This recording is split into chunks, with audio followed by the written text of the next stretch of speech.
சனிக்கிழமை இப்படி இருக்குன்னு கண்டிப்பா நான் எதிர்பார்க்கவே இல்லை. வணக்கம் மகளே, ரைடுக்கு போலாமா? வழக்கம் போல காலை 6 மணிக்கு லாகின் பண்ணியாச்சுங்க. 2 மணி நேரம் கழிச்சு ஃபர்ஸ்ட் ரைடு வந்துருச்சு. தொப்பம்பட்டியிலேருந்து அரவிந்த் ஹாஸ்பிட்டலு போலாமா? 4வது ரைடும் முடிச்சு விட்டாச்சு. சௌரிப்பாளையத்துலேருந்து புளியங்குளம்.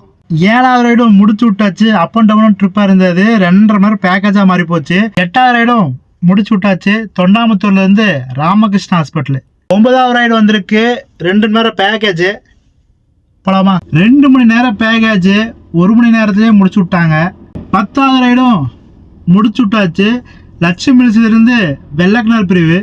ஓகே மக்களை, இதெல்லாம் க்ளோஸ் பண்ணிக்கிறேன். நீங்கள் டோட்டலாக எவ்வளோ மணி நேரம் வண்டி ஓட்டிருக்கோன்னா 14 மணி நேரம் 40 நிமிஷம் வண்டி ஓட்டிருக்கோம். 10 ரைடு எடுத்திருக்கோம்.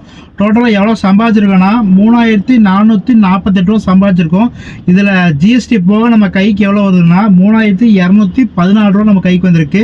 இதில் ரிட்டர்ன்ஸ் கமிஷன் எவ்வளோ போகுதுன்னா 321 ரூபா போயிருக்கு. சிஎன்ஜி எவ்வளோ கிடச்சிருக்கோன்னா 670 ரூபாய்க்கு கிடச்சிருக்கோம். நம்ம சாப்பாடு செலவு 90 ரூபா. டோட்டலாக எவ்வளோ வருதுன்னா 1081 ரூபா வருது. பேலன்ஸ் நம்ம கையில் எவ்வளோ இருக்குன்னா 2133 ரூபா கையில் இருக்குது. Car due, car insurance, car maintenance இந்த 3க்கு சேர்த்து ஒரு 1000 ரூபா நம்ம தனியாக எடுத்து வச்சோம்னா பேலன்ஸ் நம்ம கையில் எவ்வளோ இருக்குன்னா 1133 ரூபா தான் நம்ம கையில் இருக்குது. 14 மணி நேரம் 40 நிமிஷம் வண்டி ஓட்டி எல்லாம் போக நம்ம கையில் எவ்வளோ இருக்குன்னா 1133 ரூபா நம்ம கையில் இருக்குது.